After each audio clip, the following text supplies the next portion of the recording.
2024 সালে এসএসসি পরীক্ষায় তোমরা যারা উত্তীর্ণ হয়েছো তোমাদের সকলের জন্য বিশাল বড় একটি সুসংবাদ রয়েছে, আর সেটি হচ্ছে ডাচ বাংলা ব্যাংকের পক্ষ থেকে তোমরা যারা এসএসসি অর্থাৎ 2024 সালে এসএসসি পরীক্ষায় উত্তীর্ণ হয়ে ভালো রেজাল্ট করেছো, এমনকি তোমরা যারা দরিদ্র মেধাবী শিক্ষার্থী রয়েছে তোমাদের সকলকেই ডাচ বাংলা ব্যাংকের পক্ষ থেকে একটি ভালো অ্যামাউন্টের অর্থাৎ মোটা অঙ্কের টাকা উপবৃত্তি হিসেবে দেওয়া হবে।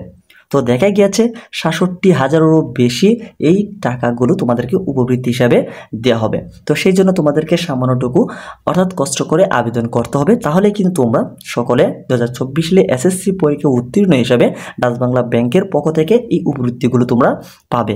তো এইখানে তোমরা কারা কারা আবেদন করতে পারবে, তোমাদের কেমন জিপিএ যোগ্যতা লাগবে, তোমাদের এই আবেদনের রেজাল্ট কবে দেওয়া হবে, এছাড়া তোমরা যে এরিয়াতে রয়েছো সেই এরিয়া ভিত্তিক কিছু জিপিএ যোগ্যতা রয়েছে, সেই বিষয়গুলো আমরা আজকের এই ভিডিওতে আলোচনা করব।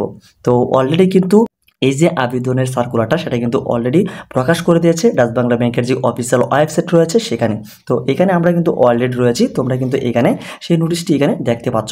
তো এখানে আমরা যদি আসি তাহলে আমরা এই নোটিশে বা সার্কুলারে আমরা দেখতে পাচ্ছি 2024 সালের এসএসসি বা সমমান পরীক্ষা উত্তীর্ণ সকল ছাত্রছাত্রীদের অভিনন্দন।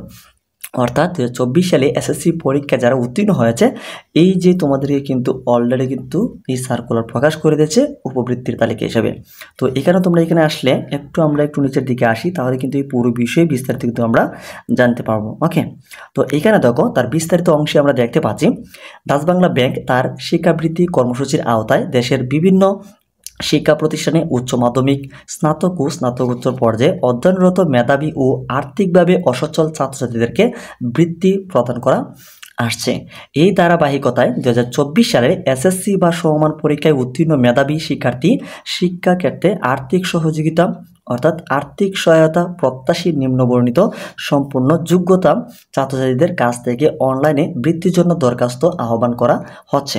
অর্থাৎ 2024 সালে এসএসসি পরীক্ষায় যে উত্তীর্ণ হয়েছ তোমরা সকলকেই কিন্তু আহ্বান করা হয়েছে এই উপবৃত্তির তালিকায় আবেদন করার জন্য।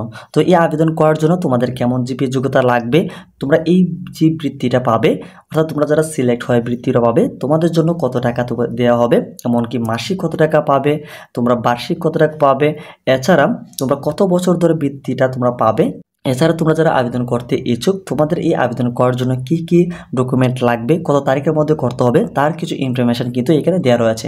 তো আমরা প্রথমে এখানে জেনে নেব বৃত্তির জন্য আবেদনের যোগ্যতা। তো এখানে 3টি স্তরে তোমাদের এই যে জিপিএ যোগ্যতাটা এটা কিন্তু এখানে নির্ধারণ করে দিয়েছে। তো এখানে তোমরা দেখতে পাচ্ছ ন্যূনতম সিজিপিএ চতুর্থ বিষয় ব্যতীত সকল গ্রুপের জন্য, অর্থাৎ তোমরা যেই গ্রুপই হয়ে থাকে না কেন তোমাদের চতুর্থ বিষয়ে বাদে তোমাদের যে জিপিএটা রয়েছে সেই জিপিএটুকু যদি তোমাদের থাকে তাহলে তুমি আবেদন করতে পারবে। তো এখানে রয়েছে শিক্ষাস্তর এসএসসি। তো এসএসসিতে তোমরা যারা উত্তীর্ণ হয়েছ তোমাদের যে জিপিএটা রয়েছে সেটা হচ্ছে সিটি কর্পোরেশন এলাকার অন্তর্গত স্কুল বা শিক্ষা প্রতিষ্ঠানে যদি তুমি হয়ে থাকো সেই ক্ষেত্রে জিপিএ 5 লাগতে হবে, অর্থাৎ জিপিএ 5 তোমাদের থাকতে হবে। অর্থাৎ যারা শহরাঞ্চলে রয়েছে তোমাদের জিপিএ 5 অবশ্যই এই আবেদন করতে হলে মাস্ট বি তোমাদের জিপিএ যোগ্যতা থাকতে হবে। এছাড়া জেলা শহর এলাকায় অন্তর্গত স্কুল বা শিক্ষা প্রতিষ্ঠান থেকে তোমরা যারা রয়েছে তোমাদেরও জিপিএ 5 থাকতে হবে। তবে এখানে গ্রামীণ বা অনগ্রসর অঞ্চলের অন্তর্গত স্কুল বা শিক্ষা প্রতিষ্ঠানের ক্ষেত্রে শুধুমাত্র 4.83 তোমাদের জিপি যোগ্যতা থাকলে তোমরা সকলে আবেদন করতে পারবে। এই হচ্ছে আসলে তোমাদের এসএসসি পরীক্ষা উত্তীর্ণ শিক্ষার্থীদের ন্যূনতম সিজিপিএ যে যোগ্যতা রয়েছে এটি। তো তার নিচে আসলে আমরা কিন্তু এখানে বৃত্তির পরিমাণও সময়কাল কিন্তু এখানে দেখতে পাচ্ছি। শিক্ষাস্তর এইচএসসি, অর্থাৎ তোমরা যারা এসএসসি পরীক্ষা উত্তীর্ণ হয়ে এই আবেদন করবে, আবেদনে যদি তোমরা সিলেক্ট হও সেই উপবৃত্তিটা তোমরা 2 বছর পাবে। যেমন HSC first year, HSC second year, এই যে 2 বছর রয়েছে তোমরা কিন্তু 2 বছরই পুরো যে উপবৃত্তিটা সেটা কিন্তু তোমরা 2 বছর পাবে, যেটা কিন্তু তোমরা কিন্তু দেখতে পাচ্ছ সময়কালের ভিতরে। তো দেখা গেছে তোমাদের মাসিক উপবৃত্তি তোমাদেরকে দেওয়া হবে 2500 টাকা। সেই সাথে পাঠ্য উপকরণের জন্য তোমাদেরকে আলাদা করে 2500 টাকা দেওয়া হবে। এছাড়া পোশাক পরিচ্ছদের জন্য তোমাদেরকে 1000 টাকা করে দেওয়া হবে। তো এইখানে আমরা যদি বৃত্তির পরিমাণ যেই সময়কালটা আমরা যদি হিসাব করে দেখি তাহলে 2 বছরে দেখে গিয়েছে ৬৭,০০০-এর মতো আসে এই উপবৃত্তির টাকা। এই মোটা অঙ্কের টাকাটা কিন্তু তোমরা যারা সিলেক্ট হবে ডাচ বাংলা ব্যাংকের পক্ষ থেকে তোমরা কিন্তু সকলেই এই উপবৃত্তির টাকাটা তোমরা পাবে। তো এবার আসো তোমরা যারা এই উপবৃত্তিতে আবেদন করতে ইচ্ছুক তোমাদের কি কি বিষয়গুলো মাথায় রেখে আবেদন করবে করবে, এমনকি কত তারিখের মধ্যে আবেদন করবে, কি কি আবেদন করতে তোমাদের ডকুমেন্ট লাগবে, তার কিছু বিষয় এখানে তোমাদেরকে জানতে হবে। তো দেখো, বৃত্তির অন্যান্য নীতিমালা। যে সকল ছাত্রছাত্রী সরকারি বৃত্তি ব্যতীত অন্য কোনো উৎস থেকে বৃত্তি পাচ্ছেন তারা ডাচ বাংলা ব্যাংকের শিক্ষাবৃত্তির জন্য যোগ্য বলে বিবেচিত হবেন না। অর্থাৎ অন্য কোনো উৎস থেকে যদি তুমি অলরেডি বৃত্তি পেয়ে থাকো, সেই ক্ষেত্রে ডাচ বাংলা ব্যাংক থেকে তোমার যে উপবৃত্তিটা সেটা না পাওয়ার পসিবিলিটি থাকবে। তারপরে গ্রামীণ বা অনগ্রসর এলাকায় অবস্থিত শিক্ষা প্রতিষ্ঠান থেকে উত্তীর্ণ ছাত্রছাত্রীদের জন্য বৃত্তির শতকরা 90% নির্ধারিত থাকবে এবং মোট বৃত্তির শতকরা 50% ছাত্রীদের প্রদান করা হবে। 2024 সালের এসএসসি বা সমান পরীক্ষা উত্তীর্ণ আগ্রহী ও উপরোক্ত যোগ্যতা সম্পন্ন ছাত্রছাত্রীদেরকে অনলাইনে এই যে ওয়েবসাইট রয়েছে ডাচ বাংলা ব্যাংকের যেই মেন ওয়েবসাইট, অর্থাৎ আবেদন করার স্কলারশিপের, সেই স্কলারশিপের যে ওয়েবসাইটটিতে এই ঠিকানায় নিম্নোক্ত সংযুক্ত সহ আবেদন করার জন্য অনুরোধ করা হচ্ছে। তোমরা যারা আবেদন করতে ইচ্ছুক, এই আবেদনের যেই ওয়েবসাইটটি, এই মূলত ওয়েবসাইটটিতে তোমরা আবেদন করতে পারবে। আবেদনের এই লিঙ্কটি আমি ভিডিও ডেসক্রিপশনে দিয়ে দিচ্ছি, এখানে ক্লিক করলে তোমরা সকলে কিন্তু তোমরা এখান থেকে আবেদন করতে পারবে। ওকে, এছাড়া তোমাদেরকে আবেদন করার জন্য লাগবে হচ্ছে আবেদনকারীর পাসপোর্ট সাইজের রঙিন ছবির স্ক্যান কপি, আবেদনকারীর পিতা ও মাতার পাসপোর্ট সাইজের রঙিন ছবির স্ক্যান কপি, এছাড়া এসএসসি বা সমমান পরীক্ষার নম্বরপত্র ও প্রশংসাপত্রের স্ক্যান কপি। এটা হচ্ছে আবেদনের প্রাথমিক ধাপ। এই সকল ইনফরমেশন দিয়ে তোমাদেরকে আবেদন করতে হবে। তো তোমাদের এই আবেদন করার জন্য তোমাদেরকে সময়সীমা দেওয়া হয়েছে। এখানে তোমরা দেখতে পাচ্ছ আবেদন শুরুর তারিখ 14 মে 2024। অলরেডি কিন্তু তোমাদের আবেদন কার্যক্রম চলমান অবস্থা রয়েছে, অর্থাৎ 14 তারিখ থেকে শুরু হয়েছে। এই আবেদনের শেষ তারিখ এখানে দেওয়া হয়েছে 8 জুন 2024, অর্থাৎ জুন মাসের 8 তারিখ পর্যন্ত তোমরা ডাচ বাংলা ব্যাংকের যে অফিসিয়াল ওয়েবসাইট রয়েছে সেখান থেকে তোমরা আবেদন করতে পারবে।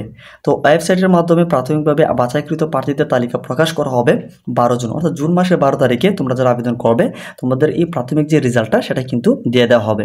তো প্রাথমিকভাবে বাছাইকৃত প্রার্থীদেরকে ডাচ বাংলা ব্যাংকের উপরোক্ত ওয়েবসাইট থেকে প্রাইমারি সিলেকশন লেটারে এবং প্রদত্ত নির্দেশিকা প্রিন্ট কপি সহ সকল কাগজপত্রের সততা যাচাইয়ের জন্য ডাচ বাংলা ব্যাংকের যে কোনো শাখা মোবাইল সার্ভিসিং অফিসে উপস্থিত থাকার তারিখ 13 জুন 2024 থেকে 9 জুলাই 2024। অর্থাৎ তোমরা যারা প্রাথমিকভাবে তোমার সিলেকশন হবে, তোমাদেরকে বেশ কিছু ইনফরমেশন অর্থাৎ সততা যাচাইয়ের জন্য তোমাদের দেখা গেছে বেশ কিছু যেই ইনফরমেশন রয়েছে সেগুলো কাগজপত্র ডকুমেন্ট নিয়ে তোমাদের নিকটস্থ যে সকল ডাচ বাংলা ব্যাংকের অফিস রয়েছে সেখানে গেলেই এই বিষয়গুলি তোমার ডকুমেন্ট যখন জমা দিবে তখন কিন্তু তোমরা যাচাই বাছাই করে তোমাদের পুনরায় এই রেজাল্টটিকে পাবলিশ করে দেওয়া হবে ডাচ বাংলা ব্যাংকের পক্ষ থেকে। তো সব ইনফরমেশন যদি ঠিকঠাক থাকে, আশা করছি তোমাদের এই উপবৃত্তির টাকাগুলো তোমরা ইজিলি তোমাদের ব্যাংক অ্যাকাউন্টের মাধ্যমে খুব সহজে কিন্তু তোমরা পেয়ে যাবে। তো এই হচ্ছে আসলে ডাচ বাংলা ব্যাংকের পক্ষ থেকে 2024 সালে এসএসসি পরীক্ষা যারা উত্তীর্ণ হয়েছে তাদের বিস্তারিত একটি গাইডলাইন। তো আশা করছি এই পুরো বিষয়টি তোমরা বুঝতে পেরেছো। তারপর যারা বুঝতে পারো না কিংবা কোনো কিছু জানার প্রয়োজন রয়েছে অবশ্যই কমেন্ট সেকশনে জানানোর চেষ্টা করবে। এছাড়া আমাদের ফেসবুক পেজ রয়েছে, সেখানে আমাদের সাথে কন্ট্যাক্ট করতে পারো। তো ভিডিওটি ভালো লাগলে ভিডিওতে লাইক দাও, চ্যানেলে যদি নতুন হয়ে থাকলে অবশ্যই চ্যানেলটিকে সাবস্ক্রাইব করে রাখো, আর অবশ্যই ভিডিওটিকে শেয়ার করো তোমাদের ফ্যামিলি মেম্বারদের কাছে কিংবা বন্ধু বান্ধবদের সাথে।